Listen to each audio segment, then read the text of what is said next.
Not all bread is created equal. And if you like yours soft, fluffy, moist, and delicious, then Hero Bread and Buns should be your first choice. But Hero Bread isn't just about taste and texture. It's high in fiber with ultra-low net carbs with 0 grams of sugar. Order today at hero.co and use the code AH10 to get 10% off your first purchase. That's AH10 at hero.co, HERO.co for 10% off your first purchase. Are there ET bases on the far side of the moon? Was there life on Mars 300,000 years ago?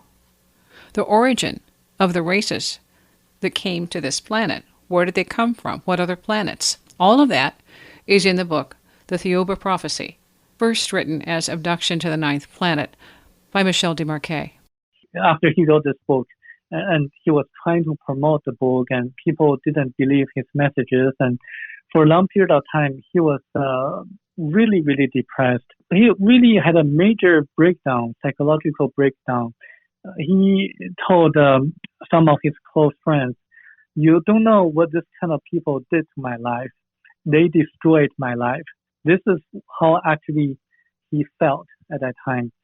My guest is Samuel Chong. He's an interpreter, Chinese translator in LA, and he at one point found the book written by a contactee. And the contactee is French. He was living in Australia at the time. Then he moved to Vietnam. Samuel was so captivated by the story that he tracked the man down in Vietnam and talked to him in person. When he did that, he also found out that the man had tried to get a book and actually received money to have a book published in China, but it hit a brick wall. So he asked Samuel if he would help. Samuel completed the translation in Chinese. The book became a bestseller in China and Taiwan. Thiaoouba Prophecy by Michel Desmarquet. The story is, Michel was sleeping. He gets up, sees a light, goes out. There's a mist, kind of a haze, a blue haze. Now, I'm paraphrasing this. Read the book for the details. He leaves a note for his wife and says he'll be back. Then he gets on a ship, and off he goes. On the way to the planet with the ETs, who look human, only they're about 8 to 9 feet tall, he's given the backstory of how humans came to be on this planet, the different races, and where each race came from. Polynesians, a certain planet. Blacks, a certain planet. Yellow, a certain planet. All of this on the way to the planet where these aliens have originated. The things he learns and discovers are mind-boggling. And when he tries to come back and tell his story, you can imagine how that went. When Samuel shows up, Michel, living in Vietnam, has actually been told a young man would come and help him with his story. He doesn't tell Samuel that immediately.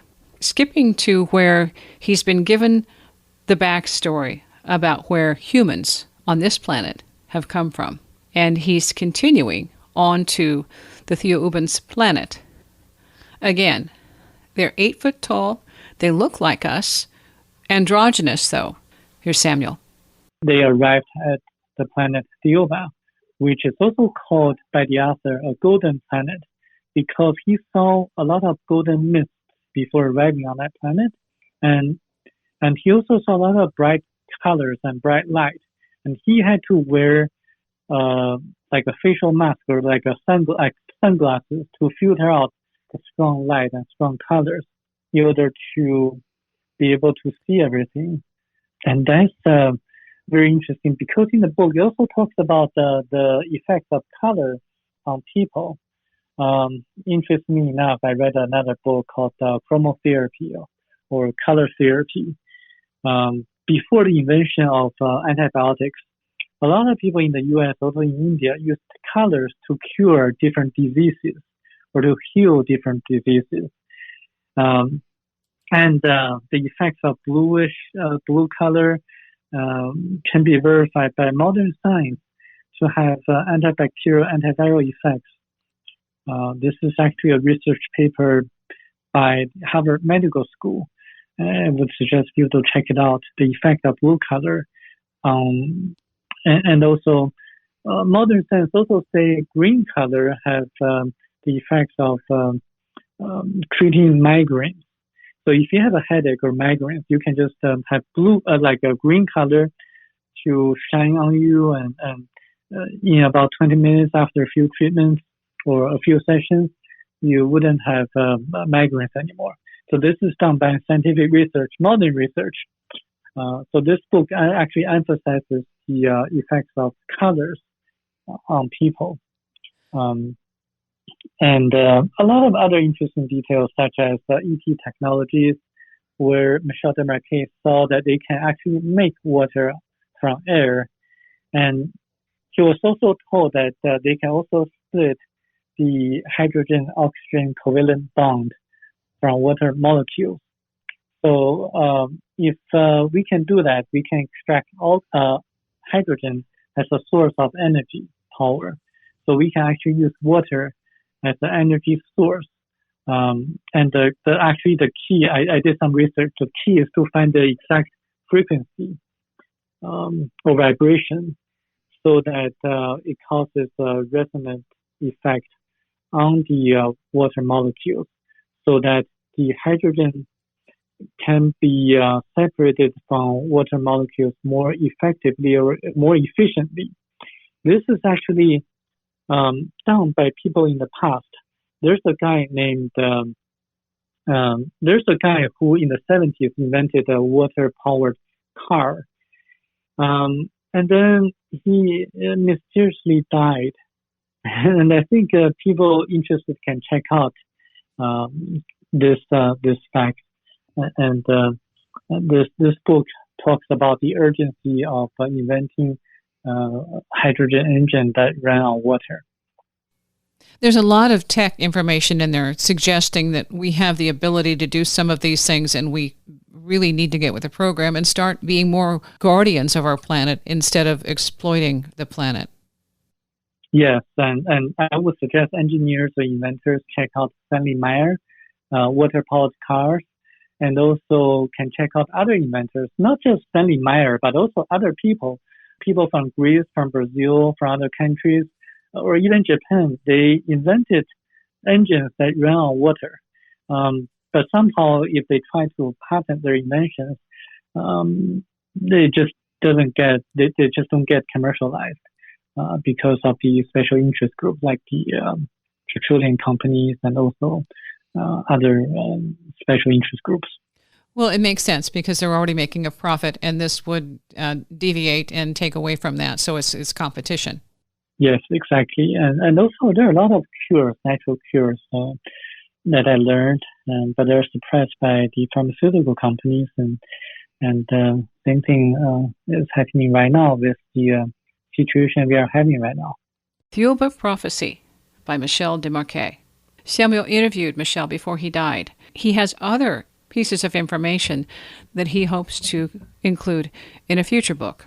He really wanted to go back to Thiaoouba, the Category 9 planet, because everything appeared to him as a paradise.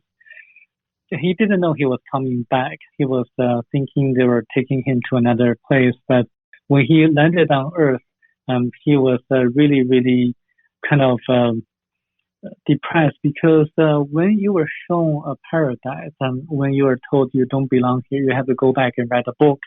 And you can imagine what kind of feeling Michel Desmarquet had at that time.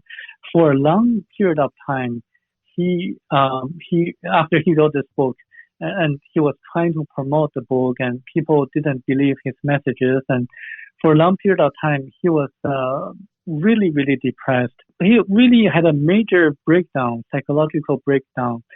He told some of his close friends, "You don't know what this kind of people did to my life.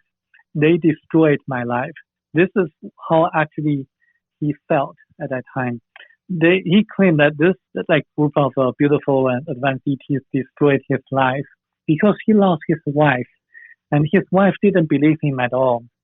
She thought he was having an affair with another woman, so she divorced him, and then he had no one to rely on.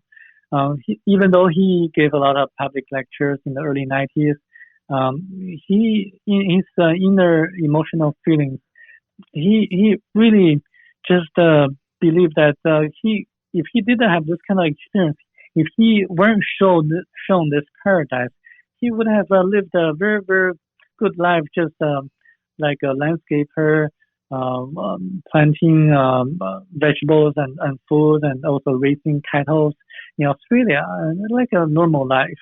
But this event totally changed him, and according to him, he didn't really enjoy the aftermath after coming to Earth. This is a preface from the book, and these are his words.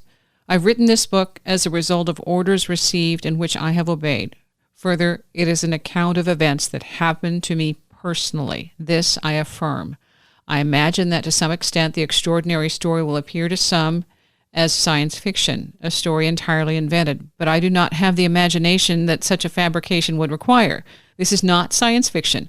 The reader of good faith will be able to recognize the truth in the message I transmit from my new friends to the people of the planet Earth. This message, in spite of numerous references to races and religions, reflects neither racial nor religious bias on behalf of the author. And signed, Michel Desmarquet, January 1989. So from that moment, he tried to do his best to tell and relate his experience to a world that can't fathom the possibility that there's life on other planets or in other dimensions, or that there are parallel universes, even though our science is beginning to say and validate parallel universes exist. Exactly. A lot of scientific research have come out to validate or prove some of the details written in the book. This book is amazing. It's so amazing that it has so many details that one has to read the book very carefully, multiple times, in order to grasp the knowledge and the messages contained in the book. This is also very interesting to me because when I proofread the translation, sometimes I was not careful, and after it's published, a lot of people would come up to me saying, Samuel, you didn't really pay attention to this detail. You overlooked this specific translation. So even after 2 years after this book was published in China and Taiwan, there are still readers finding a little bit of translation errors, and this is fascinating because what mentioned about the blue light, antibacterial, antiviral effect, it also contains other minuscule details that can be proven and verified by additional research. For example, one thing it mentions is that there was life on Mars about 300,000 years ago. Because when yellow people and black people were trying to move to Earth, they first explored Mars.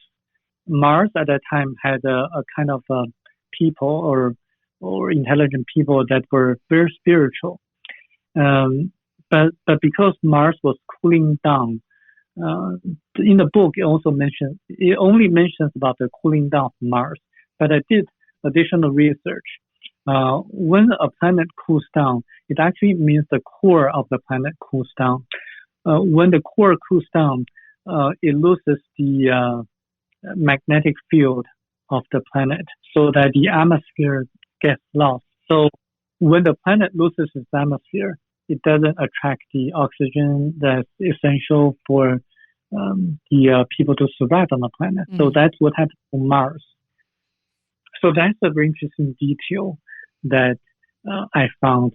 And also it talks about the ET alien stations on the far side of the moon. When people were trying to, or different race of people were trying to establish a population on Earth, they first used the moon, the far side, the backside of the moon as a base, as a transfer station. So that's why nowadays you hear people say there's some kind of artificial structures on the far side of the moon. So it's really something that's already talked about in this book. So NASA scientists or astronauts can actually go to the far side of the moon and see this artificial structure or ET bases if they want to. The ETs also, this group that he connected with, also have the ability to basically materialize or dematerialize, change molecules that could create an illusion, a very, to us, realistic perception of something being real when it's just temporary. Exactly. And they have all the skills and knowledge to influence how we influence a specific person or maybe a small group of people, how they think or behave. There are actually some people nowadays that can do this. I translated another book called 334,000 Lies. I did that from German into English. It talks about this group of people on Earth that belong to a secret society that have this kind of supernatural abilities to really predict certain things that would happen, but also to influence how people think, or what we say, mind control. Mm-hmm. And this book writes about the experiences of the highest chair of that organization. I found out later that it's actually the highest chair of the Illuminati that started in Germany. So the book was actually written in German. It talks about how he became a member of that secret society and how he became the highest leader. But I wouldn't suggest people to read this book unless they're ready, because it contains a lot of graphic violence and also a lot of descriptions of gruesome tortures, and it coincides with the experiences of some other people who had experiences with the Illuminati. So everything makes sense. Everything's connected. Well, and the group that Michel dealt with, they are totally nonviolent, benevolent society. Yes, they're loving people. They come from a Category 9 planet. They also sent Jesus to us. Actually, Jesus was one of them, and the Jesus who died on the cross, who resurrected 3 days after, not the one who was born from Virgin Mary, who later went to India and died in Japan. And so when Michel met them, he felt love, unconditional love from this group of people. But because of the situation we are in nowadays, they have to give us a stern warning that we have to mend our ways, to change the ways that we live and run our society. The messages are very strong, and that's why they ordered or instructed Michel Desmarquet to write this book. And you said that there were a couple of books that he recommended to read after he had this experience. The Book of Enoch, which John Foster also said was important to his experience, saying this validates everything because Enoch had the same experiences that are, reflected in these encounters. Yes, and I have to look into more and maybe talk to Chong about it. But Michel Desmarquet also was recommended to read the Book of Enoch. After he read it, he was so astonished that he said that what Enoch experienced and described, how he went to heaven or the other places, was extremely similar to what Michel Desmarquet experienced of going to planet Thiaoouba. A lot of descriptions match what he saw and experienced. One thing I like to remind people is that Enoch is the great-grandfather of Noah. So Enoch was instructed to write a book. Remember what happened to Noah decades after. There was a flood, and some people were saved and some were not. The people Michel Desmarquet was also ordered and instructed to write this book, very similar to Enoch. So you can imagine what's going to happen, how critical it is that we follow the directions or the messages. Focusing on things that are not the material part of life, but the connecting with the environment, the ecosystem, and trying to go back and undo some of the damage we've done. Yes. And the way to do that is to raise awareness from the common people, because I tried in the past to persuade or to influence the world leaders. They don't work. Everything has to happen at a grassroots level, because only then we can really change the world through concerted actions. Remember, if we have a strike, who loses the most is the special interest groups, the people at the top. Because when we have a strike or nonviolent resistance, we lose little. They would lose big. And if we don't act, if we don't form this concerted actions, nonviolent resistance, like what Gandhi did in India, they're never going to change.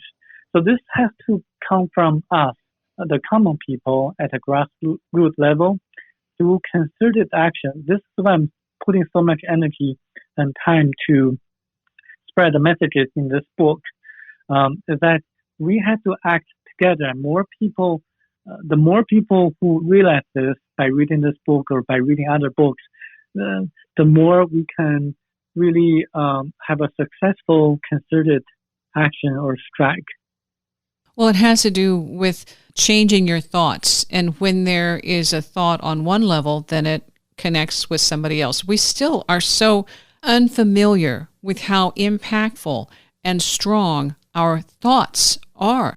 And the book really emphasizes the importance of meditation and concentration. By meditation, one can go into one's subconscious mind. It is really the subconscious mind that's really powerful, that can make things happen. Sooner or later, when you use your subconscious mind to wish certain things that would happen, if they're beneficial for your spiritual growth, they will happen. And people in Africa, some tribal groups, and they can make rain just by thinking about it. And I did some research on that. They're actually wishing that to happen from their subconscious mind. So the mind is powerful. It really says that in the Bible as well. So only by you can go into subconscious mind by having a meditation, or also through other means. And I think it's important that people realize this and concentrate on their subconscious mind, that they can make everything happen. He tries to be specific in the book and says, this isn't for the older people. You've already been there, done that. This is for the younger people who are ready to make a change and would like to see a different reality in this moment of being more conscious creators and more protective of the environment. There's a lot of a general opinion of maybe we don't have any way to change what's happening right now. And that isn't what the Thiaoubans, they say, no, you have, the minute you address it, you're changing it. Yes. And the minute you think about it using your subconscious mind, you're changing it. I agree with John's, I looked at his website. He mentioned about holographic universe. And it is important that if you use your mind to concentrate on certain things, it changes the entire universe. Way that it's like a holographic universe. One thing changes everything. Everything is connected. And I think this book, Michel Desmarquet's book, Thiaoouba Prophecy, also encourages us to seek for knowledge, spiritual knowledge and also material knowledge. It superficially mentions a lot of topics or subjects that people can really delve into that and do additional in-depth research.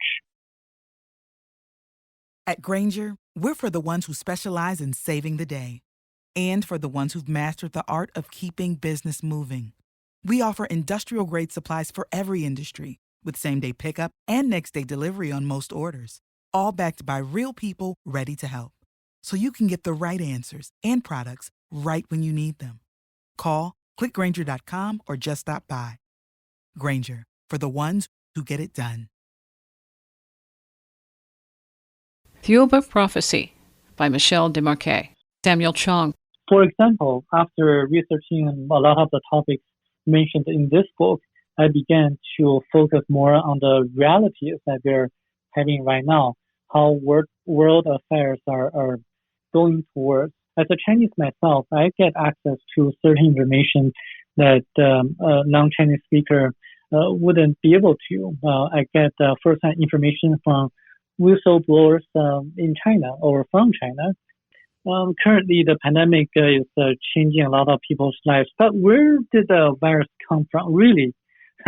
and how are people reacting to the lockdowns in China? And also, how are people reacting to the mandatory forced vaccines that the governments are asking people to do? It really puzzles me that people just take for granted and follow the order from the government, from the highest levels of the government. They really should be able to think independently by going to alternative media and to see why there are so many licensed medical doctors in the United States that cannot voice their opinions out on mainstream media like YouTube or Twitter. Their messages get censored. Why is that? There are licensed medical doctors in the United States that cannot voice their opinions out on certain issues related to the pandemic. If they cannot say anything, who can? Do we just have to listen to the central government or government agencies? And what are they trying to reveal that the mainstream media are suppressing right now? Are the messages really that important that they just have to focus on the censorship used in China or maybe imitate what China did to their people? I mean, the Chinese government censors everything, and now we are seeing everything happening in the U.S. as well. So this is unbelievable.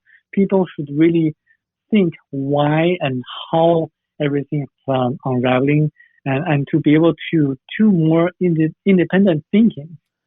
There are issues with media. Having worked as a news broadcaster, you're only allowed a certain amount of time.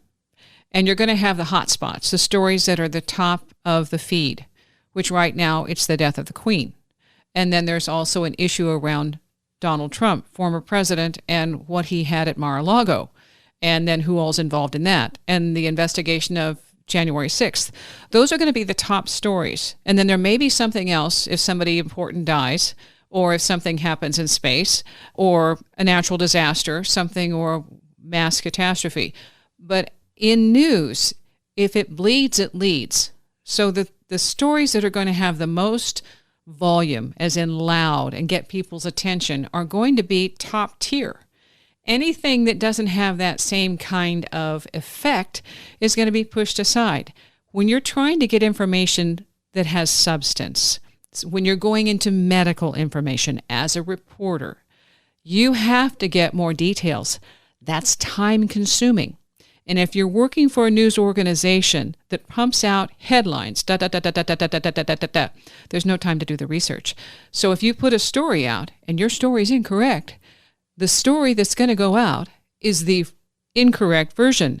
People don't stick around to read the correction, and that also happens in the newspaper. If there's a headline and the headline is inaccurate, the correction is published maybe days later and maybe on the 5th or 6th page. That's the problem with news media, is that it is driven and it is consumer-oriented. They want you to buy the product. And back in the 80s, it started becoming more showy, more dramatic, more infotainment. And that changed everything. So in terms of the Western, I'm talking about media in the United States, that was a big deal. And news departments were decimated. The reporters fired because that was too much money. We became headline news. And so in order to do the research, thank goodness for the internet now, because you can look up things, but you have to be discerning and understand who's putting this information out. Is there an agenda? Is there a payoff? Who's paying for it? There's a lot more in terms of having your own opinion and thinking for yourself, a lot more elbow grease, a lot more determination, and a lot more discernment, understanding where the information you're getting is coming from. Does that make sense? Yes, exactly. And especially, I want to also add a point that the Chinese Communist Party used brainwashing techniques or technologies in the past. They always say report international news in a certain way, using a lot of time and never mention anything about what happened in China, the issues in China. So, and in the U.S., it's happening similarly. Always the sensational news takes the front page. Yeah. So, yeah, there's an agenda. Going back to the experience, this is a crucial moment where some of the experiencers are finally getting their voice heard. And it took you to take his voice to the next level to carry it forward. I think that's incredible because you were able to tap into him at a time when he was coherent, when he was still ready to do the work to get that book republished and have you translated into Chinese, which is phenomenal. Those kinds of things. It says in terms of the ETs who are behind the scenes, they have an agenda. Do you know what the timing is about? Well, if you really read the book of Enoch, he wrote a book, and then in the flood happened 60 to 80 years after he wrote the book of Enoch. And so Michel Desmarquet wrote the book in 1989. He had the experience in 1987. So you can do the calculation and to see when that's going to happen. And I think this is actually a very crucial and important time for us. For this purpose, I wrote an article on my website regarding the second coming of Christ. And a lot of Christians believe that Jesus Christ is coming back to us, but they don't know the timing. No one knows the timing. And I wrote about it, and if people are interested, they can look it up and figure it out. When people ask me, what did Michel Desmarquet tell you? The one thing that he was not allowed to write in the book, I say he, by the instruction of Tao, the ET, he told me that not to reveal the information to anyone, but he was allowed to reveal the information to me. So, but he didn't say that I couldn't make a puzzle out of it, and so to let people figure it out. So that's what I did. I actually wrote frequently asked questions, and also wrote this article, the second coming of Christ. It's actually an analogy. It doesn't mean that Jesus is coming back. It's an analogy. So interested people can read between the lines of the article that I wrote and figure it out. It's on your page. Okay, so the website, chinasona.org? Yes. Okay, CHINASONA.org. And the article is on that website front page? /Thiaoouba, THIAOOUBA with a capital letter T. And then from that page, people can go to the frequently asked questions page. And then at the end of that page, people will be able to find that article. There's a lot of information, some of your previous interviews, and a lot of content here, so people can do a deep dive into all of that, which I think that's fun. Yay. So, okay, the other thing, when you talked about the telepathy and the other things that they did, because that's what's fascinating too, in the treatment with the light. Like at one point he was taken to a certain place and his astral body was away while they fumigated. they cleaned and desanitized or sanitized his body with light? Yes, they disinfected him first using yellow light and blue light. And then after his astral body leaves his physical body, they also did another sanitation process using vibration or frequency. I would assume that it would harm his astral body. So that's why his astral body had to leave his physical body. And then he came back. So that's another very interesting detail.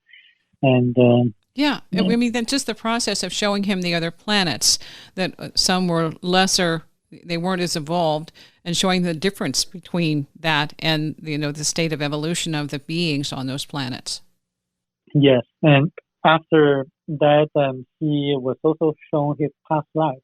So a lot of people mention about Akashic record. It does exist. So according to this book, everything is recorded. Everything happened on planet is recorded in the Akashic record, and it's like a cocoon rotating 7 times the speed of light, recording everything that happens on a planet. And he was actually taken into that cocoon, that Akashic record, and to see some of the things that happened in the past on Earth. For example, he saw the destruction of the continent, Lemuria, how the continent sank into the Pacific Ocean. He also saw how people lived back 14,500 years ago. It's a lot of details, and suggest people to read the book to get more information, get this kind of important knowledge. Yeah, because they go into the past lives, and that's one of the books that he recommended was Life After Life, Raymond Moody. Going into that, saying that he was chosen because he had 80 past lives. So it gave him a different kind of awareness or soul that would be able to engage with this material, even though it isn't necessarily conscious. There's a subconscious bond that gave him a little bit more potential to be able to take this information forward. See, I think that's shattering. That the thing when he came back and was depressed and saying, I've just seen an extraordinary reality and I can't be part of it. I have to come back here where no one believes me. Well, since you mentioned about this, I'm going to reveal one thing that people don't know about Michel Desmarquet. He was shown his past 80 lives or his past lives on the planet Thiaoouba, but he wasn't shown his immediate past life. After he came back to Earth, after he wrote this book, he was shown his immediate past life. Remember, he was the highest level of planet was category 7. He was on category 7 planet during one of his past lives. But then he fell to Earth, a category 1 planet, for a reason. And he was explained the reason after he finished writing this book. The reason was that in his immediate past life, he did something terribly wrong, that he violated one of the 10 Commandments. I would use quote when I say the 10 Commandments of the Bible. He did something terrible, that he had to come down to Earth, a category 1 planet, as a form of I would say like karma or result of actions from his previous life. An atonement, basically, to make amends. Yes. Yeah, saying, okay, well, you progressed so far, but you regressed, so let's go back to square one for a time. For a time. Okay, and the other thing I liked was levitation. And there was a conversation, they would levitate. And so he was wanting to levitate too. Now, actually, the levitating saint is a story that's out there. I'm not going to go into it, but there's also Helene Hansel. She was a person who was really an incredible manifester. And, what you think, what you wish, what you dream can come true. And one of the things she wanted to do was levitate. And so she said she focused really hard. She figured out if, it can be done. And she did it, and she decided never again. Nope, because she had to really struggle to get back down, and that was the end of her levitation experiment. Back to his experience, he was asking why they didn't levitate more often. Can you fill us in? Well, the Thiaoubans, the people on Thiaoouba, could levitate at their will. According to them, even then, Michel Desmarquet was asking why, if you can levitate, why do you still need a travel device to go anywhere that they wanted to go? They told him that they could only travel at a certain speed via levitation, and it's really energy consuming. So that's why they still had to use a device that had anti-gravitational technology to travel around. Levitation is very energy consuming, and I know at least 3 people who can levitate. One I personally know. She is a healer, a Chinese healer residing in Anaheim, in Los Angeles area. Or Anaheim is actually Orange County. So she has the ability of having an X-ray eye to see the internal organs of someone's body. She said to me that she could levitate when she was young, but it was when she had this kind of more energy And she did that in the past, but she can no longer do it because she doesn't have that kind of energy anymore. And the other person is Stephen Greer. He said that he could levitate. He levitated like once or twice in the past when he was, very, very meditative or like immersing himself with nature. At that kind of state, he levitated without intentionally levitating himself. And the third person is a monk in Nepal, a magician called Dan White, made a documentary film for the History Channel, or maybe Discovery, I forgot. He traveled to Nepal and met this monk, and he shot the process when the monk was levitating himself.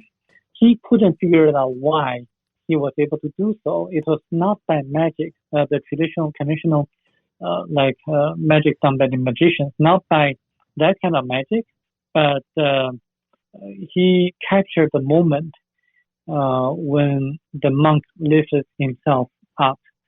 So it's doable, but definitely not the way that transcendental meditation believers believe that the way to do that is done by other means. Yeah.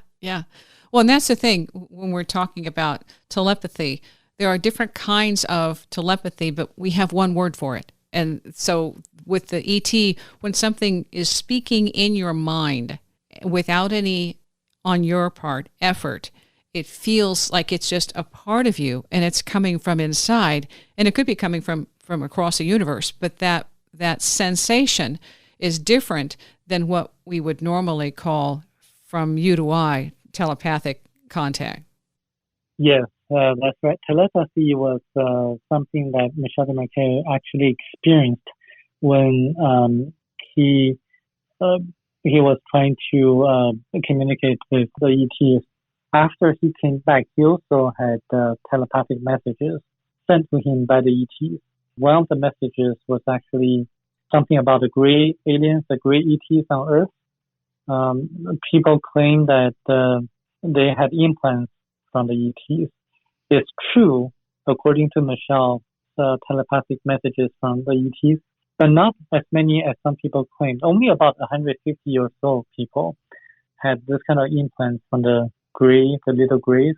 There's actually something explained to Michel Desmarquet was that no need to worry about it because there's no physical harm to the people who got the implants. They did this because they were trying to monitor us, trying to see how we are going to react to our increasingly decreased immune system because they're having the same problems right now as well. According to Michel Desmarquet, we have had this kind of issue since 1948 after the explosion of the atomic bomb. And the little grays, they also come from Category 1 planet, and they're a dying species. So they have this kind of immune system issues, and they're learning from us and seeing how we are going to respond to it. So if they're a Category 1 planet ET, and the U.S. government is trying to learn from them, I think it's a mistake. It's a major mistake. When you want to learn something more advanced, you should learn from a Category 9 planet, or maybe a Category 8 planet ET. Not from Category 1 planet ET, like the little grays. I mean, yeah, we are the same category. I mean, why don't you learn from the best? You're talking about things that he spoke about after the publication of the book. Are you going to do a follow-up with some of that information? Yes, I'm actually in a process of writing another book, a book on my own, and revealing and unveiling all the secrets that I've learned after reading his book and after my own research. Yeah, I think that would be fantastic because in doing all of the research, you had access to him in person, so he could tell you his feelings, his observations, his things that he figured out after coming back. That's what we do. We don't. Something like that would be basically a shock to the system, and it takes a while to wrap your mind around what all just happened, let alone articulate it. And then if he's getting more information contact from them, kind of filling in blanks and adding a little extra here and there, by the time he's written the book, that isn't there. And so it sounds like you have additional information and insight, adding our contemporary science to it and saying, this is how this works, here, do the math, that will add even more validation and credit to his story. Exactly. Right now, by going on different shows, I'm collecting questions from listeners or readers of the book.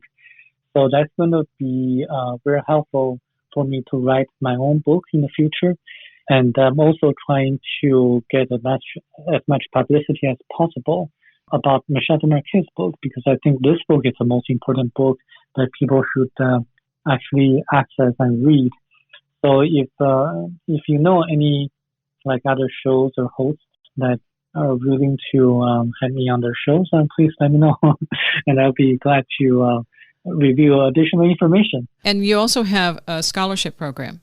Yes.